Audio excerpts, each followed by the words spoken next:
Hello. This is basically a follow-up to my little podcast rant that I sometimes do every so often.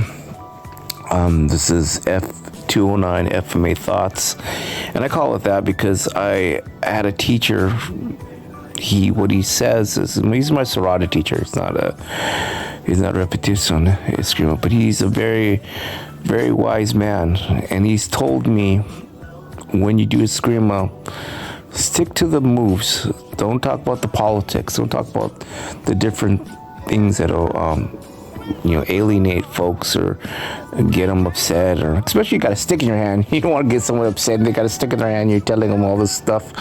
Just stick to the moves. Show them a move. Show them this move. Ask them how they can improve that move, or they can block at different things. But a little bit about that is I just felt, these are just some thoughts I've had through a time, especially with me being sick, coming off of dialysis. You get a lot of low energy levels, and you can't really do too much. You have to push yourself, but you have to be smart about it too. You don't want to just keep pushing yourself, especially a day after dialysis. But I will tell you guys that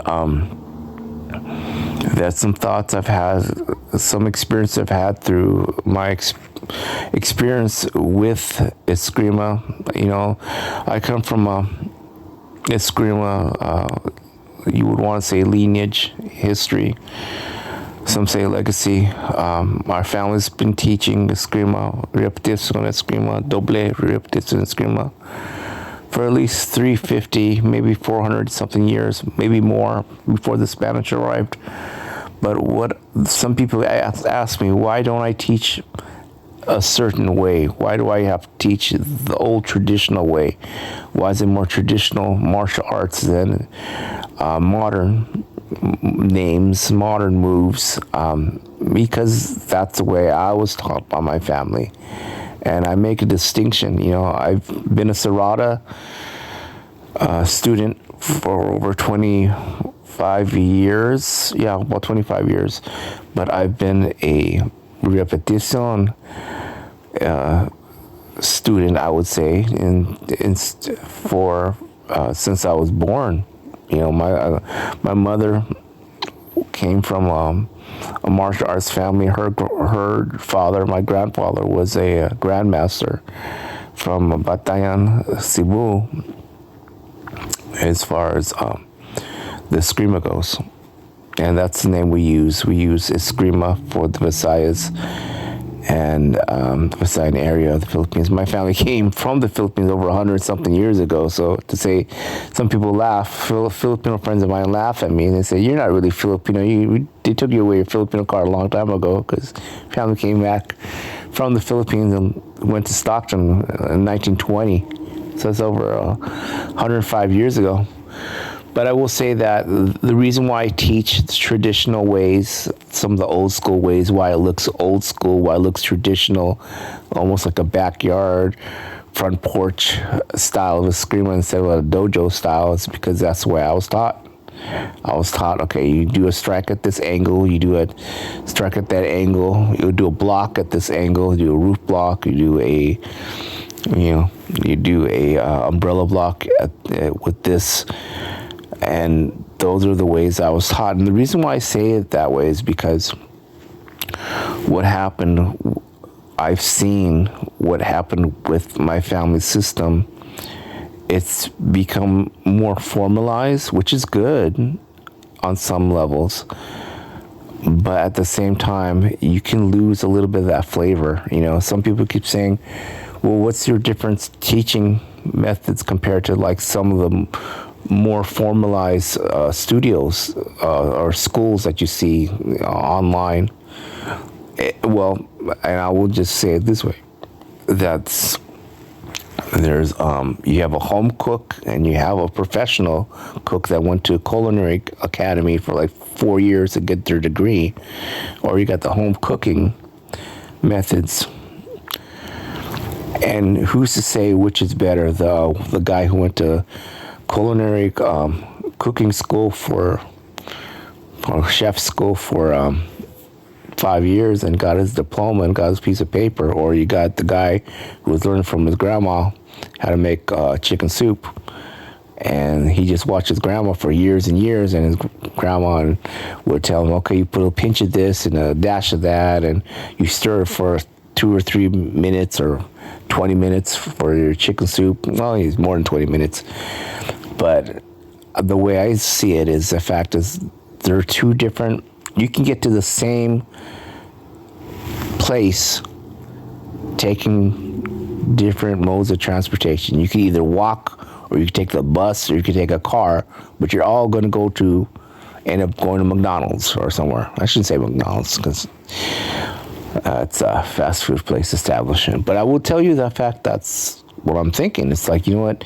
You can get the same hit, the same block. You can get to the same defense that you want either way. Just some other thoughts I was thinking about, and like I said, this is 209 FMA Thoughts. One of the things that I like to stress is the fact is that we, as FMA practitioners, as FMA students, and we have to be lifelong students. Years ago, I met one of the top guys in Filipino martial arts. And this guy he's got to be 85 years old now. When I met him, he was probably about 80. And he was still considered himself a student of life, but a student of martial arts. And because even at 80-something years old, to be humble about it and to say, you know, I'm going to learn from this country, and not even just FMA, all kinds and all kinds of martial arts. He got to that position where he said, I'm going to learn. I don't care who I'm learning from, how young, how old this person is. I'm going to learn. I'm going to take this knowledge. And somebody said, this guy is like an encyclopedia of martial arts. You know, not just for FMA, not just for Eskrima, our niece.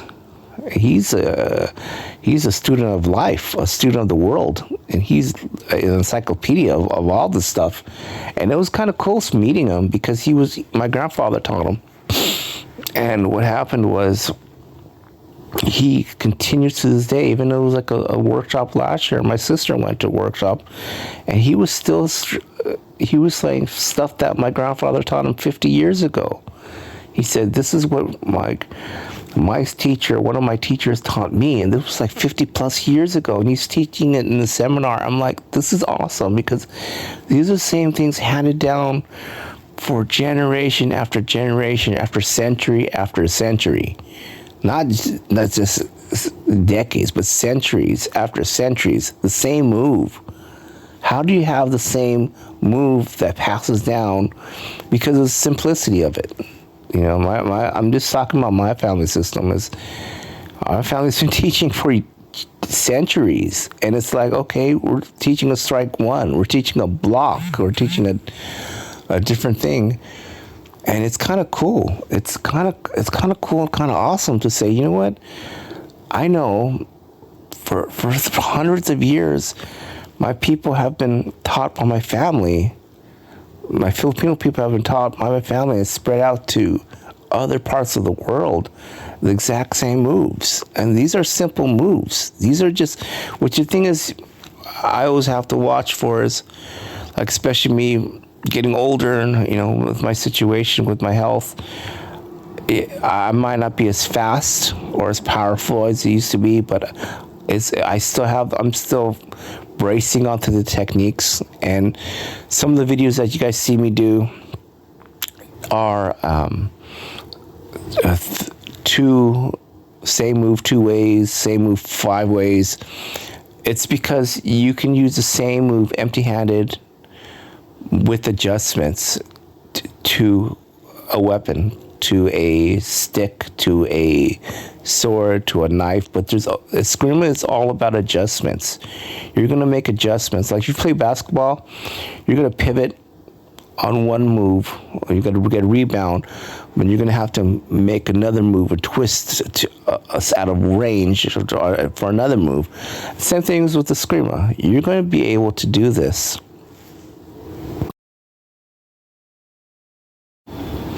You're going to be able to do this basically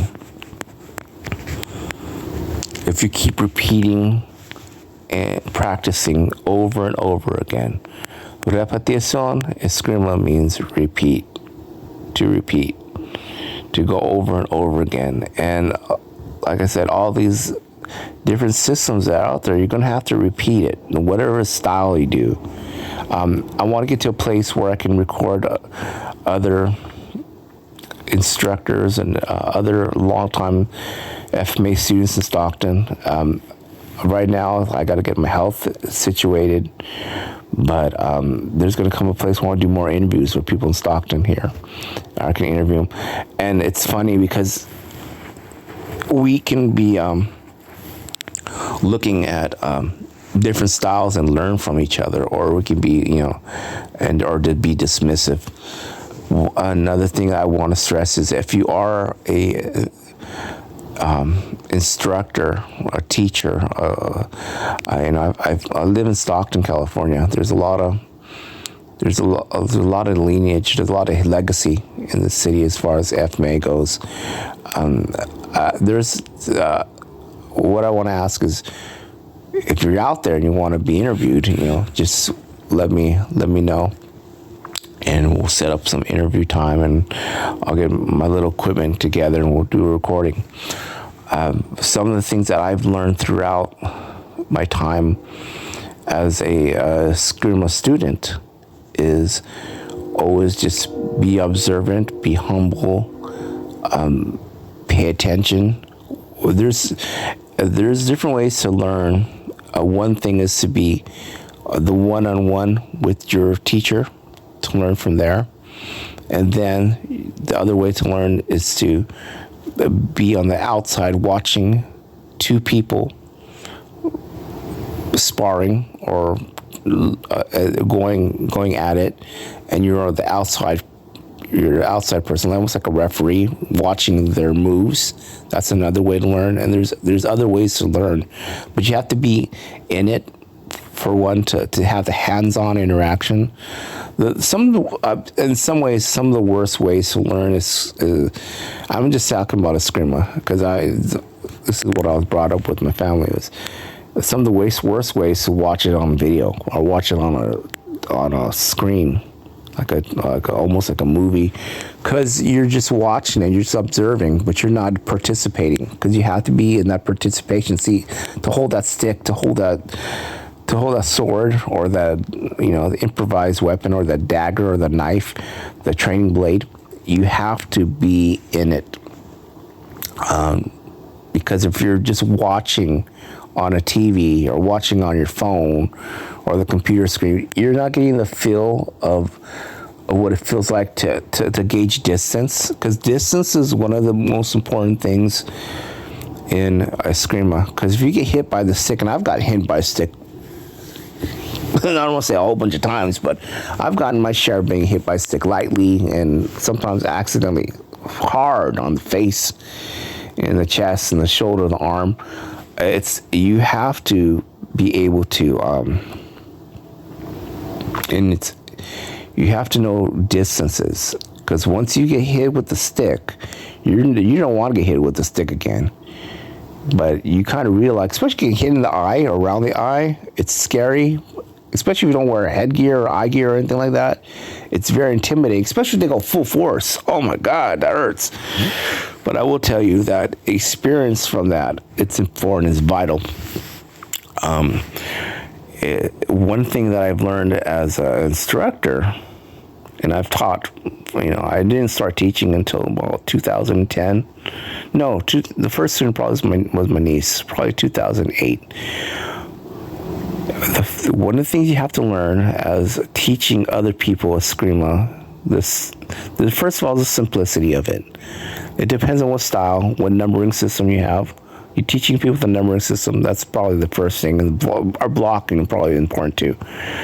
But I would say that you have to just be aware that when you're teaching someone, the first time they're holding a stick in their hand, they're not going to know anything, and they're going to go wild.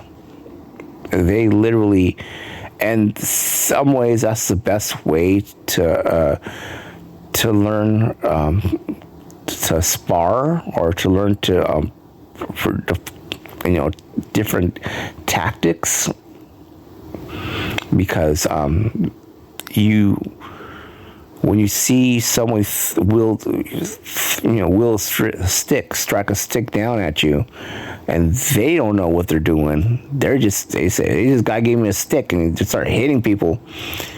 You kind of realize when and where. Well, first of all, when I was little, my grandfather, he would pray over people, and he would basically discern whether or not they should learn Eskrima, because of the fact that Eskrima is a weapons-based, primarily weapons-based martial arts. You give a person a weapon, a stick, a knife, a sword, they can hurt themselves, they can hurt somebody else, and that's not cool.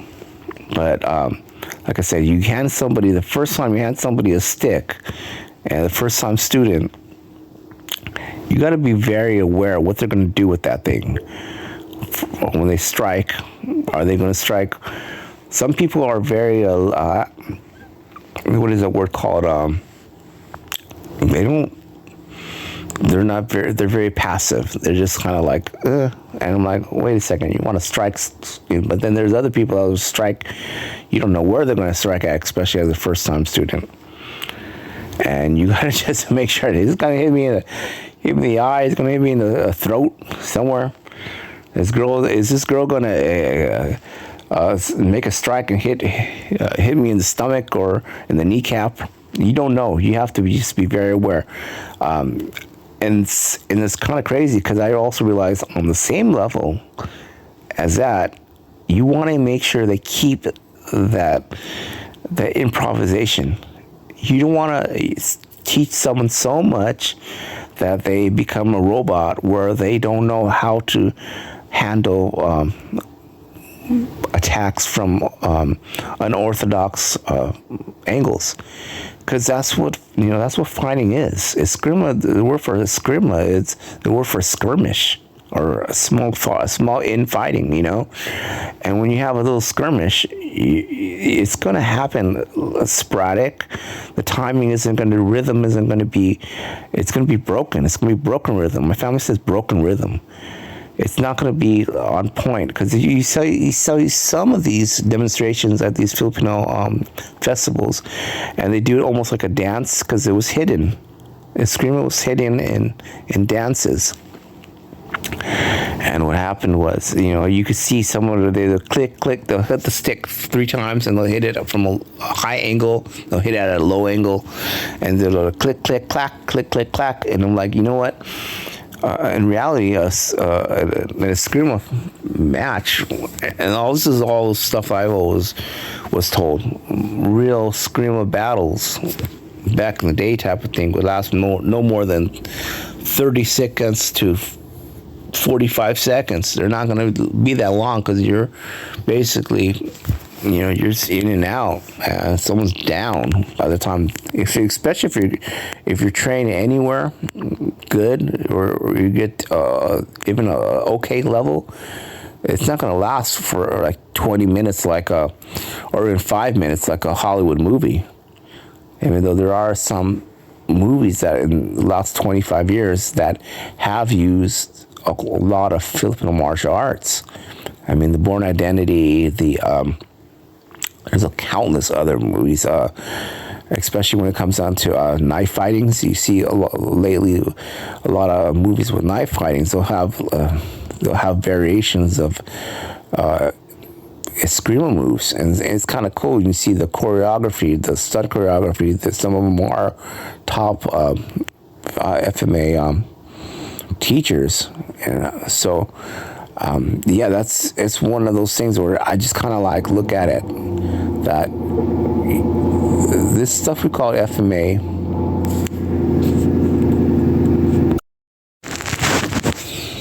So, like I was saying, that there's things with Eskrima that you can take outside of the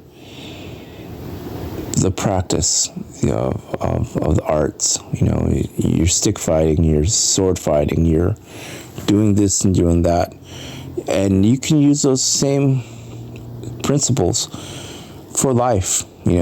What I've recognized is the fact is, especially being sick, getting better, recovery mode, you have to remember this is a fight. You're going up against a battle. Of your health, you might have different fights. You might have a health battle. You might have a financial battle. You might have a relationship situation. Don't fight each other. Don't fight your boyfriend. Just just recognize that who are you fighting? What is the enemy? Is your enemy finances? What is going to win that battle with your finances? I always tell people when I'm teaching them, strike and then pause. Where are you open? What part of your body is open? What part of your defense is unarmored, and that's not protected, that's not shielded? They always say in Eskrima, especially my grandfather would say, your live hand is very dangerous. People remember the live hand. You have your weapon hand, and you have your empty hand. Your empty hand is your live hand. The reason why the live hand is dangerous is because people get so focused on the knife or the stick or the sword that they're not aware that their empty hand can be used to cut you in an open place, can cut you in a kidney punch, can cut you in or stab you or thrust you in another area that you're so focused on one attack, you're not realizing where the secondary attack is coming from in life. It's like, where's that secondary attack coming from? Where are the finances being attacked at? Where is my relationship issue being attacked at? Where is this anger issue, or where is this whatever situation you have, what is being attacked, what is being defended? And you think about that. You can use those applications, the simple principles of Eskrima. What are the angles of attack? Where is your defense at? Where is your footwork at? And you think about your footwork. Footwork is really important. Footwork and hip work. I would say hip work is just as important as footwork, because if you're swinging from the hips when you're holding a Eskrima stick, you can generate more power if it's just instead of just from your arms. And that's another thing you can't really teach somebody online. You have to show them in person, because the first couple times someone tells you swing from the hips, it's like, what the heck, we're on dancing. But at the same time, it kind of is like a dance, because you're basically going with the rhythm. And that's another thing, broken rhythm. Remember what the rhythm is of your moves, but also break that rhythm. And it's hard to explain these little old school traditional ways, but like I said, this is the way I teach. I'm realizing in the last 15 years, I teach old school the way I was taught by my parent, my mom, my uncle, and my cousins. It was my mom's side of the family that had the martial arts background. Now my dad's. But it's kind of funny. It's like, okay, you know what? Have a broken rhythm, because you learn the rhythm, but you also break it. Another thing is peripheral vision is important, because you can't just look straight on, but if you use the peripherals of your side eye, that's going to be helpful. It's really helpful to recognize that your peripheral vision, who is on the side of you, be aware of your situation, who's behind you. And sometimes you can kind of feel it on the back of your neck, like, is someone staring at me from behind? Is someone behind me? And we're walking down the street. Just, not being paranoid, but being aware of what potentially is a hazard, or potentially is a danger. And there's just so many thoughts I've had. Like I said, this is FMA Thoughts 209, and or 209 FMA Thoughts, and it's just one of those things where it's like the more you ponder, and the more that you, and it's not just ponder, it's experimentation, because you look at the foundation, you have the foundation, and from the foundation you can build up from there. But once that foundation is reached, once those principles, the very simple principles of eskrima are reached, you can go improvise all day long, and you can like form, oh wow, this is a move that my family taught me years ago. I haven't thought of this move in like 15 years. Wow. Or, oh wow, this is a move that this is a half sinawale or like a quarter sinawale. Oh, that's another thing. I've had to learn that simple principles of geometry. You have a line, you have a triangle, you have a circle, you have an ellipse. You have very simple principles of geometry and physics, and those physics and geometry. And like I said, I'm just going from what I know. You know, my family system is very precise, to the point. You know, say practical. There's nothing flowery. There's no fancy moves that are unnecessary. You're gonna, you know, and the reason why is because the villagers were under attack, and so they had to have somebody teach them real simple basic 12 steps, 12 angles of attack, you know, little triangle patterns, you know, patterns that are circles, because some of the strongest things out there, some of the strongest geometric patterns out there, structures out there, are triangles and circles. Just remember, if you remember that, and if you can parry at a half circle from someone's arm or forearm or wrist, and I always try to tell people, as much as possible, get, you're not really defending, but you know, just, or what you call disarming from the wrist. Don't try to grab at a knife. Don't try to grab at a knife blade. You know, you're gonna get cut. And another thing is, if you ever see a knife, the reality of it is, try to run away if you can. If you're there protecting your family members or friends or something, that's a different story. But if you see a knife and a guy pulls out a knife on you, give him your wallet and hopefully everything will be okay. Or run away from that guy. Well, maybe if you're fast enough. If you're losing steam on you, you really can't. But I will say that you're going to be able to just remember, don't grab a knife blade, don't grab a sword blade, don't do that. That's just ridiculous. And don't get any knife fights. In my life, I've probably only had 3 altercations dealing with blades, and every single one of them, I basically said, no, I'm not going to play your game. You know, game over here. You do you. I'm walking away from this. I'm not trying to get stabbed or go to jail. I mean, those are the 2 options you really have in a knife fight. You get stabbed, get killed, go to jail, or maybe even prison. Depends on how good you are. But if those 2 options are something you want to do, get stabbed or go to jail, hey, go for it. But if that's not something you want to deal with for the next 48 hours of your life, or death, be smart about it. So on that note, I will talk to you guys later, and we'll have some more FMA thoughts. Hopefully I'll get some actual people to interview. You know, it's kind of nice to interview different instructors, and I always learn from whenever I hear, especially being in Stockton, man, there's so much knowledge base when it comes to FMA. There's so many people you just have side conversations with, and they'll tell you like the real deal. Oh yeah, I got in this fight. I got this happened to me when I was a teenager, or this happened there, and this is how I got him. I used a strike number 4 or something.